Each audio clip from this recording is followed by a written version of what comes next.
but it would be better to sell her since that would save her life, and will also profit from it. Chai concurred. Soon, someone came looking to purchase a concubine, and they hurriedly sold off the maidservant.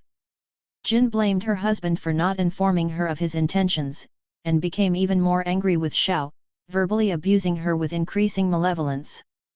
Chai was also upset with her, declaring to Xiao, "You brought this trouble down on us. If we'd just killed her before, there'd be no problem now." When he finished speaking, he walked out. Jin was puzzled by his comments, and interrogated all of the servants, but it seemed that none of them knew anything about it. She asked Xiao, but Xiao also said nothing. Jin began to feel even more irritated and livid, grabbing at Xiao's robe and reviling her unrestrainedly. Chai then went to see Jin, and explained the whole matter to her. She was shocked, and turned to Xiao with milder words. In her heart, however, those words turned angry over the fact that Xiao didn't explain everything to her earlier. Chai mistakenly believed that her grudge towards Xiao had been settled with his explanation, and hence no longer felt like he needed to protect Xiao. When it happened that he had to take a long trip, Jin summoned Xiao and scolded her. "Attempting to murder a master is an unpardonable crime, so what were you thinking when you let her go?" Xiao felt jittery and couldn't think of what to say to her. Jin then took up a red-hot iron to burn Xiao's face, wishing to destroy her looks. The maidservants all cried out against the injustice. At the sound of each of Xiao's howls of pain, the servants all wept, offering to die in her place. Jin then stopped branding her and took up needles, stabbing her more than 20 times in the upper torso before she quit and left. When Chai returned home and saw the wounds on Xiao's face, he became enraged and wanted to go hunt for Jin. But the concubine grabbed at his robe and told him, "I knew perfectly well what I was doing when I originally stepped into this hell of suffering. At the time I agreed to marry you, how could I have thought that life in your home would be perfect? I knew that I was ill-fated, so I'm counting on my experiences here to deflect some of heaven's anger. I just have to keep my mind on enduring it all, and my time will come. If she's offended once again, the hole that's already been filled in will be dug up all over again." Then she applied some medicinal powder to the various wounds, and in several days they had healed. As she was holding a mirror, she suddenly laughed and exclaimed, "Today you should congratulate me, because your wife has burned off the sign of my pending misfortune." She returned to taking care of things for Jin every day, just as she had formerly. When Jin had witnessed the group of servants weeping for Xiao, she realized that they would abandon her to serve her husband instead, so she began to feel rather mortified and regretful, and often called for Xiao to do things with her, while her speech and facial expressions became calm and friendly. After more than a month, she fell ill all of a sudden, and had trouble drinking or eating. Chai was sorry that she wasn't dying, and he refused even to inquire about her condition. Several days later, her belly began to stretch tight like a drumhead, and the constant, day and night pressure exhausted her. Xiao cared for her without even taking time to sleep or eat, and Jin increasingly appreciated her kindness. Xiao told her she knew certain principles of medicine that could help her. Jin was aware of just how cruel she'd been to her formerly, and suspecting that Xiao was still carrying a grudge because of it, she thanked her, politely declining the help. Jin had always kept the servants tightly under control, so they did precisely as she dictated. After she became ill, they all felt free and unmonitored, and hence they stopped attending to their work. Chai personally had to handle the manual labor, and the chores were very hard indeed, while the household supplies of rice and salt were close to depletion. At this point, giving it careful thought, he acknowledged the importance of Jin to the household, so he engaged a doctor to treat his wife. Jin kept telling people that her condition was caused by excessive anger, and for that reason the doctor took her pulse, determining that her vital energy was stagnant. In all, several doctors treated her, but they were all ineffective, and as a result she was soon close to death. Then just as some medicine was being boiled for her, Xiao drew near and said, "With this kind of medicine, 100 packets of it won't be enough, and you'll only make the condition worse." Jin refused to believe her.